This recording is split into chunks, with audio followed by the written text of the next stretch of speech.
গাজীপুরের মনোরম স্থানগুলোর মধ্যে কাশিমপুর নদীর পাড় ইতিমধ্যে প্রকৃতিপ্রেমী ও ভ্রমণপিয়াসু মানুষের কাছে আকর্ষণীয় হয়ে উঠেছে।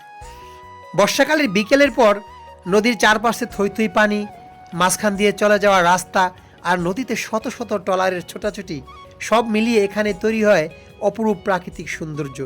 বিকেল হলেই অনেক মানুষ পরিবার, পরিজন, বন্ধুবান্ধব ও আত্মীয় স্বজন নিয়ে এখানে ঘুরতে আসেন।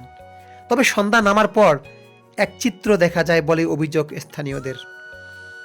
বিশেষ করে ভাঙা ব্রিজ এলাকায় সন্ধ্যার পরে তরুণ তরুণীদের ব্যাপক উপস্থিতি লক্ষ্য করা যায়। স্থানীয়দের অভিযোগ, তাদের একটি অংশ দীর্ঘ সময় ধরে সেখানে আড্ডা দেয়, কখনো কখনো অনাকাঙ্ক্ষিত আচরণে জড়িয়ে পড়েন। এতে বিব্রতকর পরিস্থিতির সৃষ্টি হয় বলে দাবি এলাকাবাসীর। অভিযোগ রয়েছে, অনেক রাত পর্যন্ত চলে আড্ডা, পাশাপাশি নৌকায় উচ্চ স্বরে মিউজিক বাজিয়ে নাচ গান ও আনন্দ উল্লাসের কারণে শব্দ দূষণ বাড়ছে। এতে আশেপাশের বাসিন্দাদের স্বাভাবিক জীবনযাত্রা ব্যাহত হচ্ছে বলে অভিযোগ করেছেন কেউ কেউ। স্থানীয়দের আরও অভিযোগ, অনেক শিক্ষার্থীও পড়াশোনার সময় বাদ দিয়ে দীর্ঘ সময় সেখানে আড্ডা দেয় সময় কাটাচ্ছেন। বিষয়টি নিয়ে বিভিন্ন সময় এলাকাবাসীর পক্ষ থেকে অভিযোগ তোলা হলেও কার্যত কোনো উদ্যোগ চোখে পড়ে না তাদের। কাশিমপুরের নদীর পাড়ে প্রাকৃতিক সৌন্দর্য রক্ষা এবং পর্যটন সম্ভাবনাকে কাজে লাগাতে হলে এখানে একটি সুন্দর নিরাপদ পরিবেশ নিশ্চিত করা জরুরি বলে মনে করছেন স্থানীয়রা।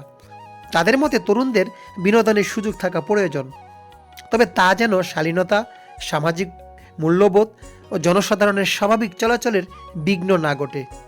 এলাকাবাসীর প্রশ্ন, প্রকৃতি আমাদের এত সুন্দর একটা জায়গা উপহার দিয়েছে, কিন্তু সেই পরিবেশ যদি আমরা নিজেরাই নষ্ট করি তাহলে ভবিষ্যৎ প্রজন্মের জন্য কী রেখে যাব?